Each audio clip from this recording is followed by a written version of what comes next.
자유민주주의 정신에 따라서 하는 민주화 운동이 아니고 우리나라 밖에서 수입해온 그런 이념에 사로잡혀서 민주화 운동을 한 분들과 같은 길을 걸은 것이죠. 이 정권은 교체를 해야 되겠고 민주당에는 들어갈 수가 없기 때문에 부득이 이 국민의힘을 선택했습니다마는 극빈의 생활을 하고 배운 것이 없는 사람은 자유가 뭔지도 모를 뿐 아니라 자유가 왜 개인에게 필요한지에 대한 그 필요성 자체를 느끼지는 못합니다. 조금 더 발전하면 학생들 휴대폰으로 말이죠. 앱을 깔면은 어느 기업이 지금 어떤 종류의 사람을 필요로 한다고 하는 것을 실시간 정보를 얻을 수 있을 때가 여기 아마 한 1, 2학년 학생이 계시다면 졸업하기 전에 생길 것 같아요. 이런 분이 대통령 후보라는 사실 보수 정당은 부끄러워해야 할 것입니다. 그간 쏟아낸 망언은 윤 후보가 꿈꾸는 대한민국 오로지 있는 자와 배운 자만을 위한 국가라고 천망하는 것 같습니다.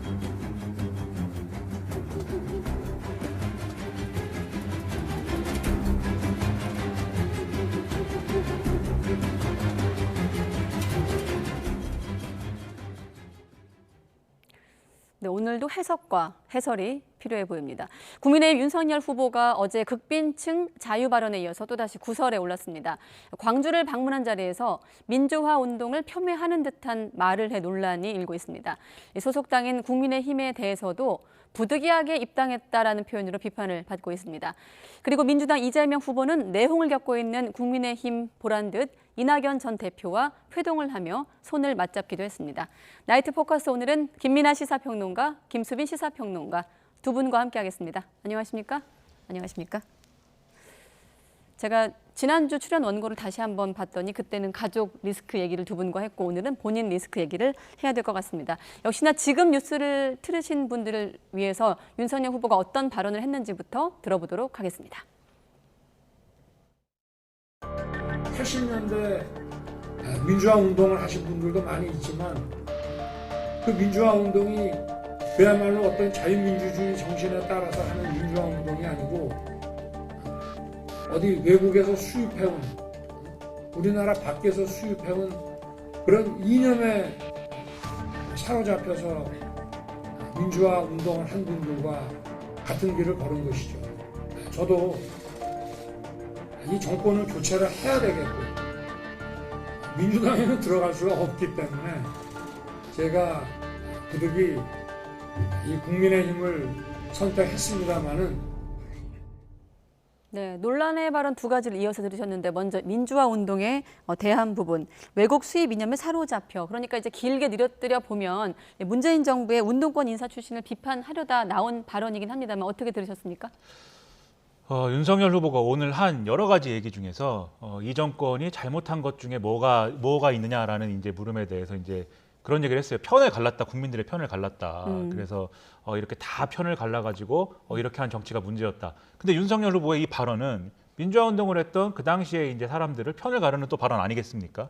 정말 순수한 의도에서 민주화 운동을 한 사람이 있고 외국의 어떤 이론에 따라서 그것에 어떤 사로잡혀가지고 민주화 운동을 한 사람이 있다. 이렇게 나눠가지고 얘기를 하고 있는데 저는 이게 적절치 않은 얘기다. 근본적으로 이렇게 보고요. 네. 그리고 이 얘기를 애초에 한 이유가 이 정권이 여러 가지로 이제 정책이나 이런 것들을 잘못했는데 그 원인이 어디에 있느냐? 지금 말씀하신 대로 운동권 출신인 인사들이 그릇된 그러한 어떤 정치관을 가지고 있고 그게 반영된 거라고 지금 주장을 했는데 네. 이게 전형적인 어떤 색깔론의 논법이에요. 왜냐하면 이 정권이 잘못했다고 하는 정책들이라는 게 윤석열 후보가 그동안 얘기한 거를 좀 종합해서 보면 소득주도 성장하고 그다음에 그것과 연관된 이제 최저임금 인상 그리고 이 부동산 정책 이런 것들이지 않습니까? 그런데 오늘 이제 기자들이 물어봤어요. 지금 이 수입된 이념이라는 게 구체적으로 뭘 얘기하는 네. 거냐?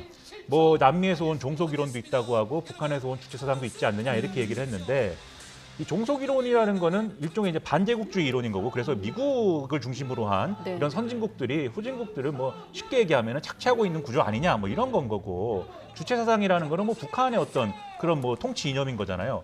그런 이념 속에 소득주도 성장이라든가 최저임금 인상이라든가 부동산 뭐 종부세 뭐 이런 건 없거든요. 그래서 이 정권의 이 잘못한 것들에 대해서 비판할 수 있는데 그러면 이 정권은 그 잘못한 정책을 왜 했는가를 구체적으로 논증을 해서 네. 그것과 본인이 주장하는 외국에서 수입된 민주화 운동에 관련된 무슨 이념 무슨 연관이 있는지를 얘기를 한 다음에 그런 이념이 문제다라고 얘기하면 모르겠지만 네. 그 중간 연결고리는 다 없는 상황에서 이 불순한 의도를 가진 사람들, 불순한 이념을 가진 사람들이 이 나라의 정책을 망쳤다, 국가를 망쳤다 이렇게 얘기하고 있는 것이기 때문에 네. 이것은 과거에 우리나라의 이제 좀 순수하지 않은 의도를 가지고 있는 북한의 어떤 이념에 감화돼가지고 이 정권을 사실은 이 나라를 전복시키려고 하는 의도를 가지고 있지만 지금은 그것을 숨기고 있는 사람들이 암약하고 있다라고 얘기하는 이런 이제 과거의 빨갱이 논리하고 거의 이제 그대로인 이런 상황이어서 이것에 대해서는 이 윤석열 후보가 내세우는 자유민주주의라고 하는 이런 것과도 맞지 않는 그런 발언이고 스스로도 자기 모순이다. 저는 이렇게 생각이 들었습니다. 네, 앞서 자막에 자유 발언 논란 속의 광주행이라고 되어 있는데 현장에서도 그 전날에 있었던 극빈층 자유 발언 때문에 항의하는 시위도 있었거든요. 지금 보면 말씀하신 대로 발언 그리고 논란 해명 혹은 사과가 이어지고 있거든요. 지금 국면은 어떻게 좀 평가하십니까? 언젠가도 또 이 얘기를 했던 것 같긴 합니다만. 그러니까 극빈층과 자유 그 발언부터 시작해서 이게 굉장히 이념적인 문제가 네. 본인의 문제가 드러난 것이 또 크게 문제입니다. 이렇게까지 총체적인 이념이라는 것은 개별 정책과는 달리 총체적인 거 아니겠습니까? 예, 그런데 연이틀 이렇게 논란이 되는 것 이것은 굉장히 크게 좀 해악이 될 것 같고 그리고 호남 지역에 가서 저렇게 얘기를 한다라고 하는 것도 이제 어떻게 보면은 사실 5.18 이후에 네. 윤석열 후보가 얘기하는 그 수입 이념이라고 부른 것들 예를 들면은 이제 학생운동의 조류였던 NL, CA, PD 이런 흐름들이 있습니다. 그 흐름들이 5.18 이후에 생긴 것이거든요. 그러면 이제 사실 그 이념의 뭐 부족한 부분이라든지 오류 이런 것들을 충분히 지적은 할 수 있지만 그래도 그 어두운 시대상에서 나올 수 있는 그런 이념들이었습니다. 이 역설적인 게 있는 게 예전에 일제강점기 때도 보면 일제강점기 때의 주류 독립운동의 이념은 우리가 일단 민족 독립부터 하자. 그리고 뭐 자유민주주의 국가 정도 만들자 이게 아니라 오히려 사회주의 공산주의 계열이 독립운동가 중에서 상당수가 그쪽 계열에 속했습니다. 네. 시대가 어두울수록 혁명을 꿈꾸는 사람들이 늘어나기 때문에 그런 변혁 이념을 추구했던 그런 시대적 환경이 있는 거거든요. 근데 거기에 대해서 마치 시비를 걸듯이 이렇게 일반적인 민주주의하고 그쪽하고 완전 분리되는 것처럼 사람 자체가 분리되는 것처럼 접근하는 것은 이것은 이제 역사적인 분열을 야기하는 그런 발언이다라고 네. 볼 수가 있겠습니다. 그리고 네. NL, CA, PD 이런 이념에 대해서 수입 이념이라고 얘기를 하는데 사실은 수입 이념이라고 따진다면 우리가 일반 제품도 한국 회사가 만든 제품이지만 안에 중국에서 만들어진 어떤 부품이 들어간다거나 또 일본에서 만들어진 무언가가 들어간다거나 이런 식으로 다 결합되는 거 아니겠습니까? 그럼 그렇게 치면 윤석열 후보가 얘기하는 자유민주주의는 그럼 토종 이념인가? 그렇게 치면 무슨 사단 칠정론 이런 것 빼고는 이제 남는 게 없는 것이죠. 네. 예, 그렇기 때문에 좀 굉장히 부적절한 발언이었다라고 볼 수밖에 없을 것 같습니다. 네, 이번엔 또 국민의힘 당원들이 또 놀랄 만한 또 발언을 했습니다. 자, 혁신의 필요성을 말하는 과정에서 부득이하게라는 표현을 썼습니다. 국민의힘을 선택을 했다. 부득이하여라는 뜻에는 마지못해서라는 뜻이 있기 때문에 논란인 건 아니겠습니까? 사실 근데 부득이하게 국민의힘을 선택한 측면은 분명히 있죠. 왜냐하면 처음에는 이제 입당하지 않은 상태에서 정치 네. 참여를 선언을 했고 입당 시점을 계속 미루는 상황들이 있었기 때문에 뭐 그렇게 얘기를 할 수 있겠습니다만 이것은 이제 메시지의 내용 그 자체가 문제라기보다는 시점이 문제입니다. 이것은 처음에 입당을 선택할 때 이른바 이제 제3지대에서 좀 이렇게 좀 제3 후보로서 이제 좀 몸집을 키우고 그러한 과정에서 국민의힘 그때까지는 좀 더 변화가 필요하다고 사람들이 얘기했던 그러한 국민의힘을 변화를 이끈다든지 이러한 전략을 세우다가 그것이 이제 잘 되지 않아서 국민의힘에 입당하는 것이고 정말 국민의힘이 마음에 들어서 내가 국민의힘을 선택하는 게 아니라 정권 교체를 해야 되겠기에 지금 입당하는 것입니다. 네. 이렇게 설명을 하면서 했어야 되는 얘기인 거죠. 근데 그때는 오히려 그게 아니라 정치 철학은 거의 국민의힘하고 유사하다, 같다 이렇게 얘기를 하면서 정치 참여 선언을 하면서부터 그렇게 얘기를 했거든요. 그리고 사실 그렇게 얘기를 한 다음에 입당을 하고 나서 경선 기간 동안에 경선 과정을 거치면서 국민의힘에 있는 당원들, 조직들하고 일체감을 가지는 과정을 가지고 네. 지금 이 시점에서는 우리가 이제 국민의힘이고 우리가 그 변화를 완수했고 이 변화를 완수한 어떤 힘을 가지고 정권 교체를 하자 이렇게 제안을 해야 되는 그런 시점입니다. 그런데 경선 기간에는 오히려 국민의힘에서 정말 수십 년 동안 정치한 사람처럼 그렇게 얘기를 하고 그렇게 행위를 해왔으면서 이제 와서 이제 국민의힘이 부득이하게 입당을 한 것이고 아직도 국민의힘이 변화돼야 될 것은 많다 이렇게 얘기하는 것은 선후 관계가 완전히 완전히 바뀌어 있는 것이죠. 그래서 네. 유권자들이 볼 때는 상당히 맥락이 잡히지 않을 거예요. 왜?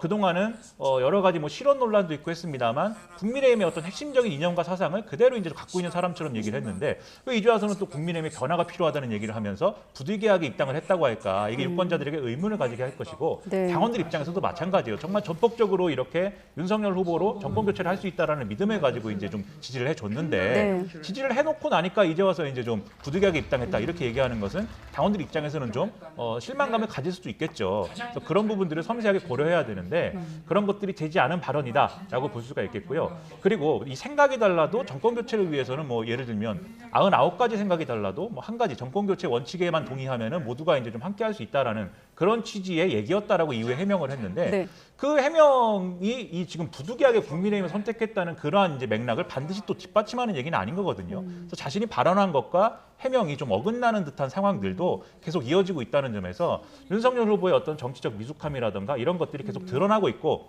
그런 것들을 좀 뒷받침하지 못하고 보좌하지 못하고 그러한 리스크들을 줄여주지 못하는 국민의힘의 선대위의 문제, 이 선거 조직의 문제 이런 것들이 네. 같이 드러나고 있는 상황이다라고 생각이 됩니다. 말씀하신 대로 선대위 지금 논란, 갈등 논란 속에서 지금 윤석열 후보가 계속해서 실언 논란을 일으키고 있는 거거든요. 한때 그 컨벤션 효과로 지지율이 높을 때는 어느 정도 메시지 관리가 잘 되고 있나 이런 분석도 있었는데 이런 상황이 지속된다면 오히려 당원이나 유권자로부터 부득이하게 또 윤석열 후보를 선택했다는 부메랑이 돌아올 수도 있을 것 같고요. 선대위에서 좀 당혹스럽다 이런 분위기가 느껴지고 있거든요. 네, 초반에 컨벤션 효과가 있었던 이유는 사실 윤석열 후보가 특별히 뭘 잘했다라기보다는 두 가지 원인이었습니다. 첫 번째는 민주당 그리고 이재명 후보 쪽의 난맥상, 특히 대장동 의혹과 같은 사법 리스크, 큰 리스크가 터지면서 네. 이재명 후보가 박스권에 묻혔고 그리고 어차피 여론조사에서 정권 교체를 지지하는 여론이 압도적으로 많이 나타나던 시절이었거든요. 그런 것들이 윤석열 후보에게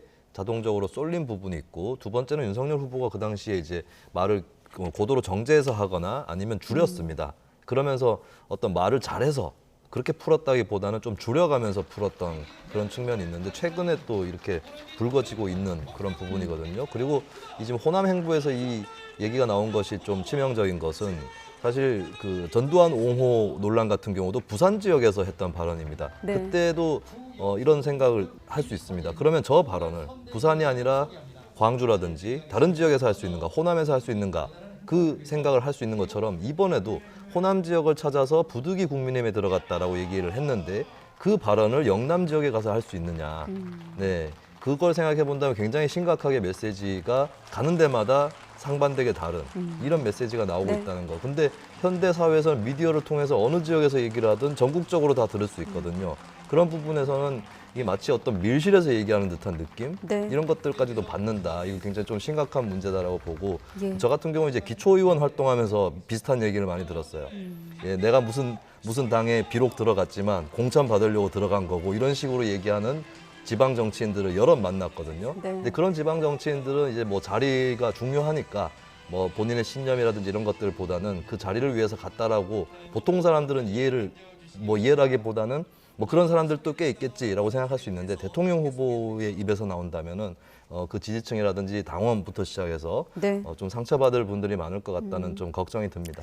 사실 이 밖에도 뭐 구인 구직의 개발 제한 논란을 일으키기도 했고 사실 여기에 대해서는 뭐 실시간 동기화되는 AI 기반 일자리를 매칭하는 어떤 설명이었다라고 해명을 했습니다만 사실 이 같은 실언 논란이 없었다면 지금 윤석열 후보가 호남 일정 중이거든요. 최근에 어떤 논란을 좀 반전하기 위한 동서균형발전 통합을 강조하면서 그런 기회로 잡았을 테고 또 이 자리에서 재산세, 종합부동산세 통합 추진 얘기 같은 것도 했고 정책 행보를 보인 건데 지금 논란으로 묻혔습니다. 아마 이제 오늘 얘기한 이제 네. 지금 말씀하신 대로 종부세랑 재산세를 통합한다든지 뭐 공시가격 그다음에 인하 부분도 있고요. 그렇죠. 예. 그런 것들을 오늘 이 자리에 또 진지하게 다룰 수도 있었을 것인데 지금 말씀하신 대로 이런 좀 이 실언 논란 이런 게 불거지면서 상당히 좀 그것이 묻혀 있는 거죠. 네. 이게 전형적으로 지금 또 지적이 되고 있는 선대위의 일정과 메시지와 정책에 서로 어긋나는 부분들이 그대로 보여지는 그런 내용입니다. 일단 윤석열 후보가 얘기한 이런 이 정책의 경우에는 주택 공시가격을 2020년 수준으로 2022년에는 환원할 것이고 종부세랑 재산세를 통합하겠다라는 것은 이 공시가격을 이제 조정하겠다는 것은 이재명 후보가 얘기하고 있는 거하고 거의 유사한 부분이 있고요. 그리고 1가구 1주택 뭐 세부담을 완화해 준다든지 이런 것도 마찬가지인데 네. 핵심은 이제 종부세를 없애겠다는 거거든요. 이게 지방세랑 통합하는 거는 결국은 종부세가 없어지는 겁니다. 그렇기 때문에 이거에 대해서는 또 이게 맞냐 지금 상황에서 종부세를 없애면은 윤석열 후보가 기대하는 것처럼 부동산에서 이제 긍정적인 어떤 효과가 벌어지는 것이냐 아니면 오히려 양극화가 벌어지는 것이냐 이런 판단들을 누군가는 해야 되고 그런 메시지들이 잘 나올 수 있으려면은 거기에 해당하는 어떤 조건과 맥락이 형성된 상황에서 이러한 메시지를 내놔야 되는 거거든요. 그런데 이 메시지를 내놓으면서 호남에 가고 호남 사람들 입장에서 이 호남에 거주하는 사람들 입장에서 네. 종부세랑 재산세를 통합하는 것이 중요한 문제일까요? 지금 상황에서? 물론 거기도 중요한 분들이 있겠지만 예. 주로 이 이슈는 수도권에서 굉장히 좀 관심을 가질 만한 그런 이슈일 수밖에 없는 것인데 여기서 이 얘기를 하고 그리고 또 여기에 간 상황에서 사실 아까 AI 뭐 그 구직앱을 말씀하셨습니다만 네. 언론에서는 이제 이미 구직앱이 있는데 왜 윤석열 후보는 미래에 생긴다고 하느냐라는 점에서 시대착오적이다라고 이제 평가를 하고 있는데 네. 제가 의문인 것은 해명이 더 사실은 문제일 수가 있다라는 점에서 왜 이런 해명이 나왔는지에 관한 거예요. 네. 지금 AR을 말씀하셨는데 정확하게 이 윤석열 후보와 국민의힘 측에서 설명한 게 뭐냐면 지금 이제 이 구직급여나 이런 걸 신청할 때 이걸 신청하는 사람의 조건이나 그리고 원하는 일자리가 뭔지 이런 거를 파악을 해서 그러한 일자리에 수요가 있는 기업하고 실시간 매칭을 하는 AI를 탑재한 그러한 앱을 사용하게 만들겠다라는 건데 네. 그거는 개별 기업이나 뭐 개별 어떤 그런 사업자가 할 수 있는 수준이 아니고 국가가 갖고 있는 일자리 통계나 이제 일자리 데이터를 공유받아야 되는 부분이기 때문에 이건 굉장히 큰 내용의 정책입니다. 그런데 이 얘기는 그러면은 그냥 그런 앱이 생긴다라는 게 아니라 어떤 정책의 형태로 발표가 됐어야 될 그런 얘기거든요.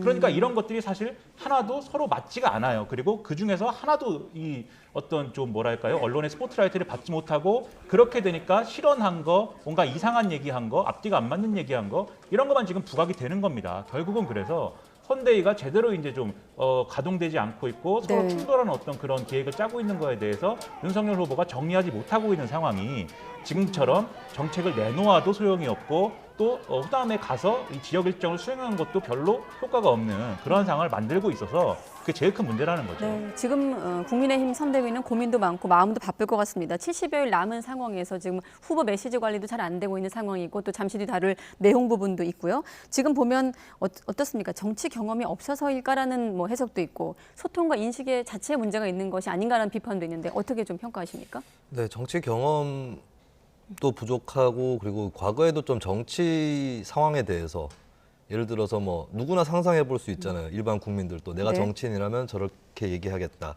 이런 부분에 대한 고려나 좀 이런 것들이 부족하지 않았나. 심지어 윤석열 후보의 말실수를 보면은 취지 자체는 무난한 경우도 꽤 있었습니다, 사실. 예, 그런 때에도 메시지 실수가 나왔다라고 하는 것은 정치적인 숙련 이런 것들이 부족했고 역시나 이제 어떻게 보면 이제는 한국 정치가 정당 정치를 통해서 오래 숙성된 인재가 필요한 때가 아닌가라고 하는 그런 것들을 좀 보여주는 것 같고 네. 또 이제 직업적 요인을 좀 찾아보자면 윤석열 후보 같은 경우는 사실 한국의 검사들은 언론을 다루는 이런 쪽에서도 좀 능숙한 검사들이 꽤 있습니다. 그리고 윤석열 후보도 언론으로부터 평가는 좋은 편이었던 검사거든요.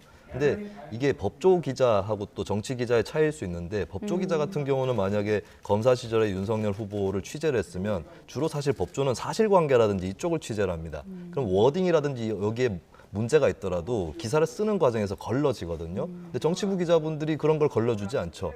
네, 워딩이 나오고 특히나 튀는 부분이라면 더더욱이나 헤드라인으로 갈 수밖에 없습니다. 그거는 언론의 당연한 네. 보도이기 때문에 그러면서 이제 윤석열 후보 본인도 어쩌면 예전에는 내가 이렇게 말로 트집을 잡히지 않았었는데 요즘 들어서 정치를 하게 되면서 이렇게 많이 문제가 되는구나 좀 스스로도 좀 심각한 인식을 가질 수 있습니다. 그래서 네. 일단은 뭐 유력 대선 후보기 때문에 남은 기간에라도 어떻게 자신의 발언이 비춰지고 이것이 활자화될 때 어떤 느낌을 사람들이 가지는지 여기에 대해서 계속해서 생각을 할 필요가 있겠다라고 보여집니다. 네, 지금 평론가님께서 법조 기자, 정치부 기자로 좀 비교해서 설명하셨는데 지금 말씀하신 그런 부분을 좀 선대위에서 그런 지점을 좀 고민해야 되지 않을까 이런 생각이 듭니다. 자, 그럼 바로 선대위 갈등 논란으로 넘어가 보도록 하겠습니다. 이른바 윤핵관 존재를 주장하며 최근에 이제 사퇴한 이준석 대표가 장제원 의원을 지목을 했습니다. 그리고 비판에 나섰고 또 장제원 의원 발언도 이어졌거든요. 함께 듣고 나서 이 부분도 해설 듣도록 하겠습니다.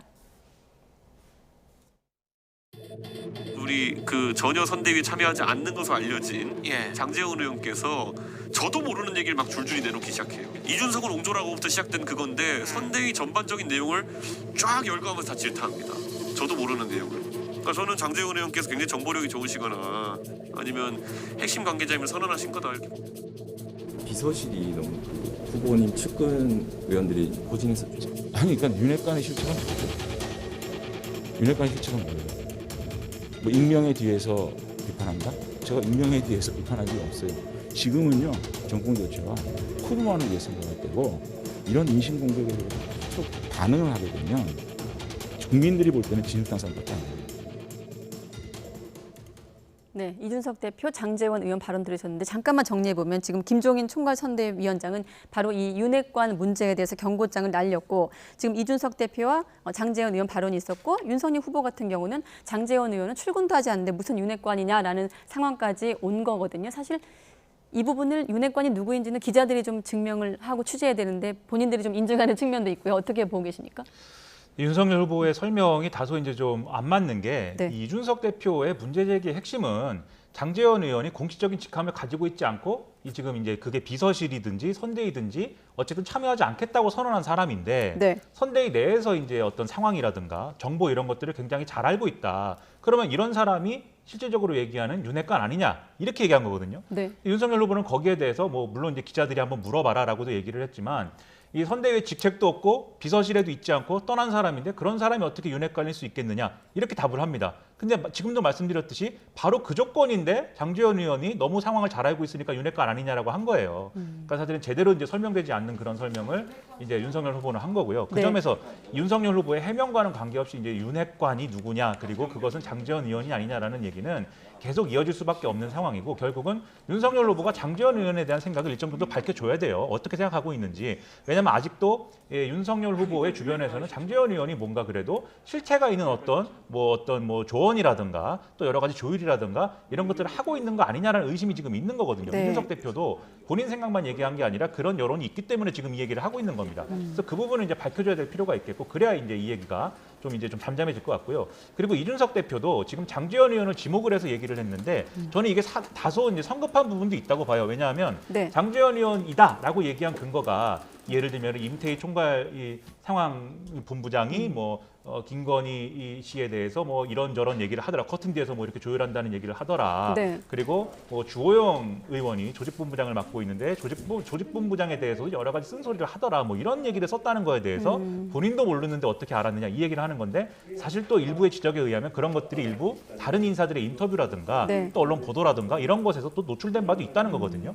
이준석 대표 말을 들면은 윤핵관이 아니어서 정말로 이제 신문을 열심히 봐서 정보가 빨라서인 것일 수도 있지 않습니까? 네. 그런데 지금 이렇게 장제원 의원을 정확하게 지목을 해가지고 이렇게 윤핵관이다라고 계속해서 이제 처음이 아니지 않습니까? 지난번에 이제 또 지역구에 가가지고 일부러 사진 찍어서 이제 언론에 이제 보낸 것도 있기 때문에 일부러 이렇게 계속 이제 찍어서 이렇게 공격을 하는 것은 또 반대편에서의 또 반대의 좀 역풍을 불러일으킬 수도 있어요.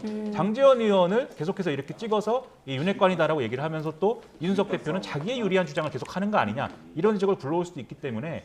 이준석 대표도 지금 이 선대위에서 이제 손을 떼겠다라는 선언을 한 것과 별개로 거의 모든 언론을 나가서 모든 언론의 취재에 응하고 모든 인터뷰에 응해가지고 굉장히 여러 가지 발언을 하고 있지만 저는 이거는 좀 줄여야 된다고 생각을 합니다. 다만 또 일부분 또 우리가 볼 때 이준석 대표로서 또 반격을 하거나 이렇게 정치적으로 싸울 만한 그런 무기가 얼마 없으니까 또 이렇게 하는 거 아니겠느냐 이런 생각도 할 수가 있기 때문에 이게 총체적 난국이다. 네. 그러면 여럿이 머리를 모아가지고 이 문제를 해결을 하고 특히 김종인 총괄선대위원장이 제대로 된 역할을 할 수 있도록 후보가 힘을 실어줘야 풀리는 문제이다라는 점을 좀 염두에 두고 윤석열 후보의 결단이 좀 필요하지 않나 이렇게 생각을 합니다. 지금 김종인 위원장 말씀하셨는데 이준석 대표도 윤석열 후보가 김종인 위원장한테 전권을 줬다면 선대위는 해체했을 것이다. 그러니까 김 위원장이 전권을 행사하지 못하고 있다는 얘기거든요. 근데 정권 얘기가 나오는 건 바람직하지 않고요. 그것은 본인이 잘 풀지 못하니까 솜씨 좋은 분한테 맡겨서 확 바꿔버리자 이 얘기에 불과하다고 봅니다. 그리고 네.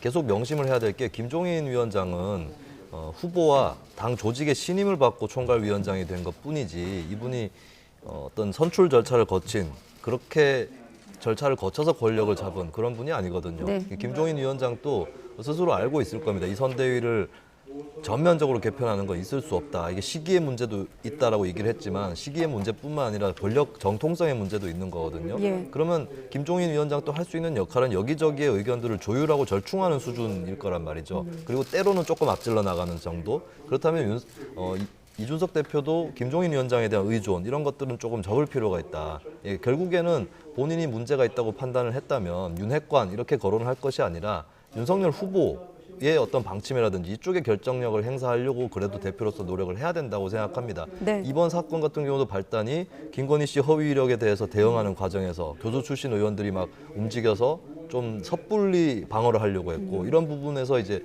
이준석 대표하고 조수진 최고위원 간의 싸움이 났는데 이 현상 자체를 보고 이런 일이 안 일어나도록 하는 게 중요한 거지 특정한 누군가를 지목해서 이 사람이 하면 안 되고 그리고 김종인 위원장이 하면 되고 이런 식으로 접근하면 네. 인간 대 인간의 문제로 접근하면 이 문제는 풀리기 어려울 거다라고 생각합니다. 네. 알겠습니다. 자, 윤석열 후보 관련해서 한 가지만 더 얘기를 하면 최근에 이제 부인의 말씀하신 허위 경력 의혹 보도가 YTN 보도가 나간 이후에 또 가족 리스크가 불거졌다가 잠시 또 소강 상태를 보였는데 장모에 대한 1심 판결이 나왔거든요.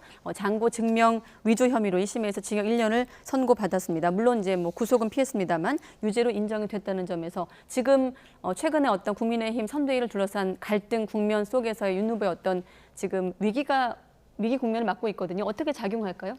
그러니까 이 처가 리스크라는 것도 장모 관련한 문제도 뭐 하루 이틀 얘기가 된 게 아니죠. 네. 벌써 엄청나게 오랫동안 이제 회자가 되었던 얘기고 그게 윤석열 후보가 대선 후보로서 이제 선거를 뛸 수밖에 없다라고 하는 그러한 이제 계산이 섰다면 진작부터 이 문제를 준비하고 어떻게 이걸 대비해야 될 것인지를 여러 가지로 계획을 짰어야 되는 겁니다. 그런데 오늘도 윤석열 후보의 메시지 뭐냐면은 사법부에서 내린 결론에 대해서 왈가왈부하는 것은 적절치 않다라고 얘기한 다음에 그냥 넘어가 버리거든요. 그리고 여기에 이제 사실은 한마디 더 붙였었는데 다만 이제 과거에 이 문제를 검찰이 수사기관이 입건하지 않은 것은 또 그럴 만한 이유가 네. 있어서 그냥 이렇게 얘기를 하고 넘어가요. 근데 이게 구체적인 해명이 아니고 이 사건 자체에 대해서 지금 윤석열 후보가 대통령 후보로서 어떻게 생각하는지는 전혀 얘기를 하지 않는 거거든요. 네. 그리고 선대위에서도 사실은 이 문제에 대해서 얘기를 하지 않습니다. 김건희 씨 허위 이력에 대해서도 마찬가지예요. 이준석 대표가 이렇게 얘기를 했습니다. 선대위에서 전략이 있어야 될 거 아니냐. 그래서 김건희 씨 허위 이력을 정말 총력 방어할 것이면은 그 방향으로 전략을 짜서 모두가 그러기 위해서 달려가야 될 것이고 그게 아니고 이 문제는 빨리 사과하고 다음 국면으로 넘어가야 된다고 판단하면 빠르게 또 그러한 방향으로 가야 되는데 누구는 이 빨리 사과하고 넘어가자고 하고 그리고 조수진 이제 전 공보단장 같은 경우에는 뭐 이 선대위에서 누가 시킨 사람도 아닌데 네. 그런 교수 출신들의 기자회견을 막 획책해가지고 하고 이런 것들이 후보한테 잘 보이려고 하는 것처럼 비춰지고 네. 그런 상황이 문제인 거 아니냐라고 얘기를 하고 있는 거예요. 그럼 결론적으로 얘기하면 윤석열 후보가 이 사건에 대해서도 마찬가지입니다. 이 사건의 전후 사정이 뭔지 전모가 뭔지 이 선대위가 이 대응할 수 있는 사실관계나 이런 것들을 공유하고 투명하게 선대위 차원에서는 밝혀줘야 이게 대응이 가능한 거거든요.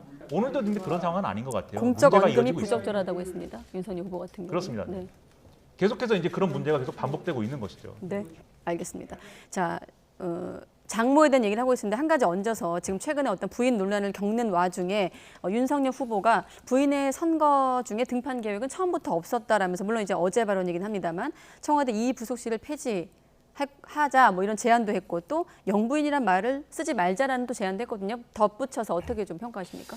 네, 제2부속실 폐지는 저는 정책적으로 얘기해 볼 수 있다고 생각합니다. 어차피 윤석열 후보가 청와대를 줄이겠다라고 공약을 했고 거기에 대해서는 정치학계에서도 한국의 청와대가 너무 비대하다 네. 이런 지적들이 있었거든요. 그럼 자연스럽게 가족을 보좌하는 그런 부속실이 줄어드는 건 당연한데 근데 많은 분들이 이것을 정책적으로 받아들이기보다는 배우자께서 등판을 못하게 되니까 이렇게 된 것이 아니냐 그렇게 받아들일 것 같아요. 왜냐하면 이 네. 얘기를 좀 진작에 했었더라면 그리고 우리 배우자는 내가 정치를 하는 거를 별로 좋아하지 않고 나도 배우자가 꼭 선거를 하거나 또 정치 활동을 따라하는 걸 좋아하지 않는다라고 미리 얘기했었더라면 좀 어느 정도 정책적인 그런 신빙성이 있었을 텐데 그 허위 이력 리스크라든가 이런 것들이 불거지면서 어쩔 수 없이 궤도를 수정한 거 아니냐 그런 지적이 또 나오는 것 같습니다. 그리고 네.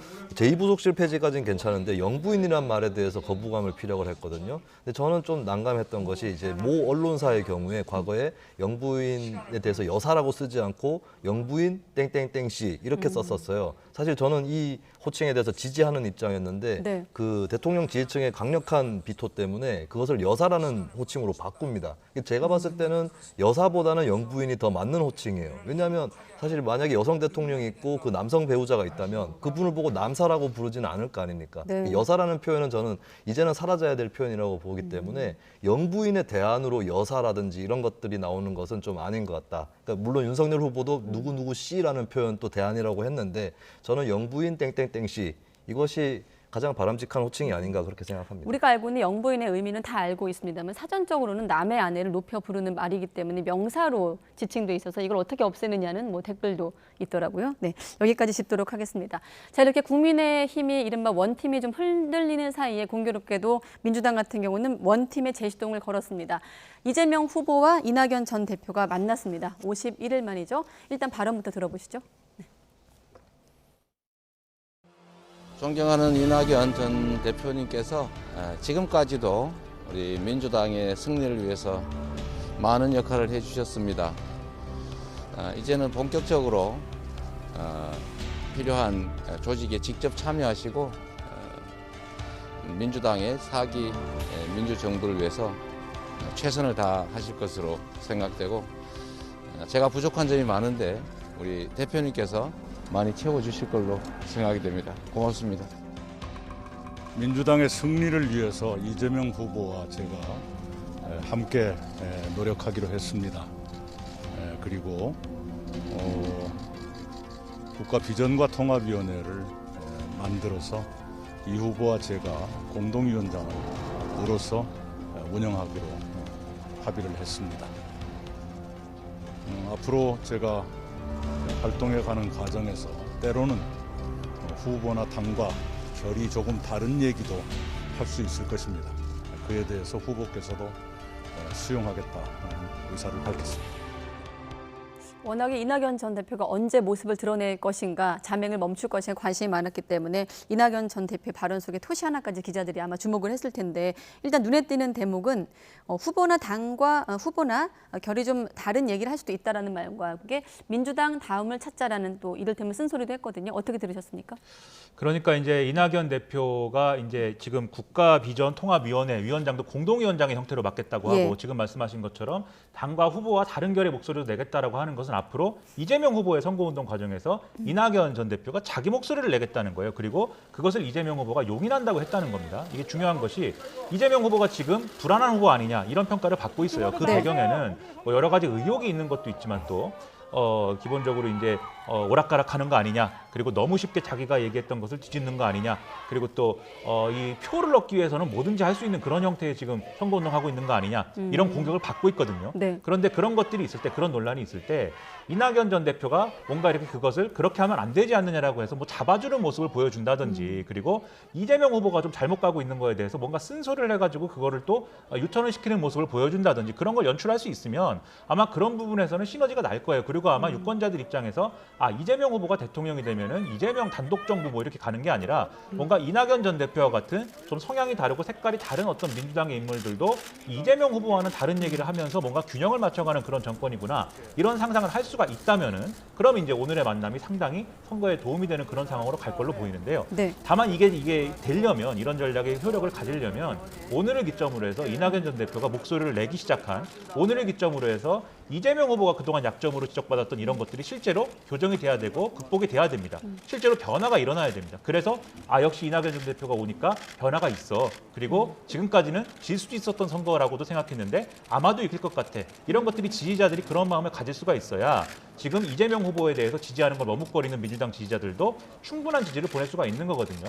그 점을 해낼 수가 있느냐가 이재명 후보의 숙제라고 볼 수가 있겠습니다. 1시간 정도 점심을 함께한 것으로 이제 알려지고 있는데 앞서 평론가님께서 약점을 보완해야 한다 하셨는데 어떤 약점을 좀 이낙연 전 대표가 채울 수 있을까요? 저는 당장의 이미지적으로 약점을 보완할 수 있는 측면이 있습니다. 그것이 실제로 민주당에서 가동됐던 적이 있죠. 지난 총선 같은 경우도 민주당이 압승을 했던 비결이랄까요? 이미지적인 면에서 이낙연, 이재명이라고 하는 서로 다른 이미지의 투톱이라고 하는 이 대선 후보 예비 주자들의 구조 이런 것들이 민주당을 쌍끌이해서 끌고 간 측면이 있습니다. 그렇기 때문에 이낙연 전 대표 같은 경우는 사실 호남 표심뿐만 아니라 영남 지역을 포함해서 중도 보수 성향 시민들에게도 어느 정도는 선호도가 있는 그런 정치인이기 때문에 네. 이재명 후보의 이미지적 약점, 조금 가벼워 보인다라고 할지 이런 것들을 보완해 줄 수 있는 캐릭터인 것은 분명하다. 네. 예, 그런 점을 좀 말씀을 드리고, 다만 저는 좀 등판 시기가 조금 일렀다는 생각이 들긴 합니다. 아, 늦은 게 아니고 일렀다. 일단은 이낙연 후보가 등판 시기가 늦어진 것은 저는 한편으로 본인이 지지율이 이재명 후보가 뒤지고 있는 상황에서 올라와서 도와주면 이 후보의 존재감 이런 것들이 미약해지거든요. 그렇다면 어쨌든 후보가 자력으로 끌어올린 다음에, 지지율을 끌어올린 다음에 그때 크로스되는 상황에서 이제 이낙연 전 대표가 등판을 하는, 이게 바람직하긴 합니다. 그리고 지금이 그런 시점이 아닌가라고 생각할 수도 있는데, 저는 일단은 이낙연 전 대표도 이번 경선 기간에 대장동 의혹을 앞장서서 제기를 했던 주체거든요. 네. 근데 이번에 좀 불행한 사건이 터졌죠. 김문기 씨의 사망이 터졌기 때문에 이 상황이라는 돌발 변수가 있기 때문에 조금 더 미뤘으면 어땠을까. 섣불리 이제 사실은 민주당이나 이재명 후보 입장에서 특검이라든지 이런 불행한 죽음에 대해서 적극적으로 대처를 해야 되는 숙제가 남아있는 상황입니다. 네. 예, 그 상황에서 대장동 의혹을 같이 제기했었던 이낙연 전 대표가 등판하는 것, 이거는 조금 일렀다. 예, 조금 한 주만 늦췄으면 어땠을까 이런 생각도 한편으로 듭니다. 네.